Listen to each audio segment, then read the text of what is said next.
Hello class 8, we are in the next part and this is part 13 of All's Well That Ends Well, and we're going to start with page number 164, last part. Kindly see.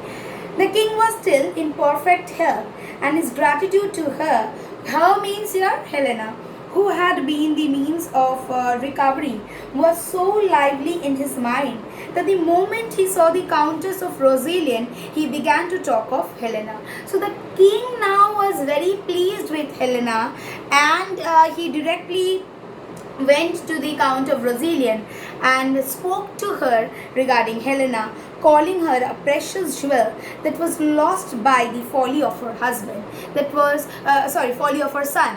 And he said that because of his son, she was, in such a condition. But seeing the subject distressed, the countess, who sincerely lamented the death of Helena, he said, "My good lady, I have forgiven and forgotten all, but the good-natured old Lafeu, who was present and could not bear the memory of favorite Helena, should be so lightly passed over."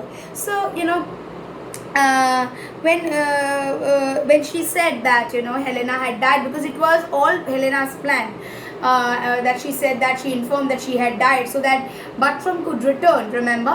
So the countess lamented, she started crying, and seeing her like that, in that condition, the king said, "Good lady, I can forget everything. I may not lament, but what about Lafeu? Lafeu is very fond of her. What would he do?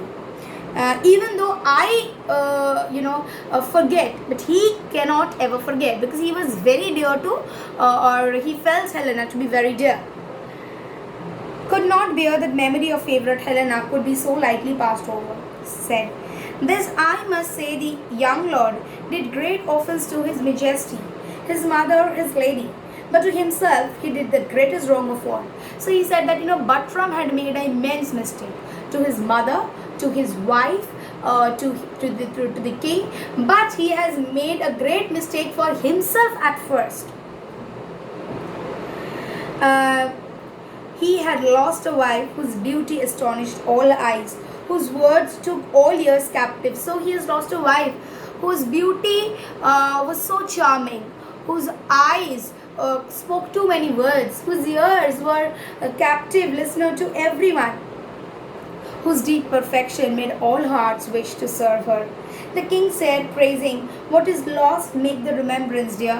Well, call him hither," meaning Buttram, who now presented himself before the king. And then the king said, "Please call Buttram here. I want to speak to Buttram." And then Buttram was near, and he was spoken to. On this, expressing deep sorrow for the injuries he had done to Helena, the king, for his dead father's and his admirable mother's sake, pardoned him and restored him once more to his favorite. But the gracious countenance of the king was soon changed towards him. And so, because of his mother, because of his late father, the attitude of the king, the angry attitude of the king towards him changed, and he somehow, pardoned him. He will remember that Helena called all the saints in heaven to witness she would never part with that ring unless she sent it to the king himself. And then he could see the ring in Buttram's hand that he had given to Helena. But that Helena had given the ring to Buttram, but king had no idea. King is thinking, how is it possible that Helena's ring is with him? Because he is saying that he had not met Helena. Then how is it possible that he got the ring from Helena's finger? Buttram, on the king's questioning him how he came by the ring, told an improbable story, and then he made up a story and told it to him, of a lady throwing it to him out of the window, and denied ever having seen Helena since the day of their marriage. And he said that he had not seen Helena since the day of their marriage. The king, knowing Buttram's dislike to his wife, feared he had destroyed her, and he ordered his guards to seize Buttram, saying, "I am wrapped in dismal thinking." And then the king thought maybe that this Buttram had killed Helena and had taken the ring from his finger, and he called on guards to seize Bartram. And Bartram said, "I'm wrapped in dismal thinking, for I fear the life of Helena was foully snatched." So he thought that maybe Bartram had killed Helena, and after killing Helena, he had dragged away the ring from her fingers, right? That he had given to her, which Helena said that she's never going to depart from that ring that was given to her by the king. At this moment, Diana and her mother entered and presented a petition.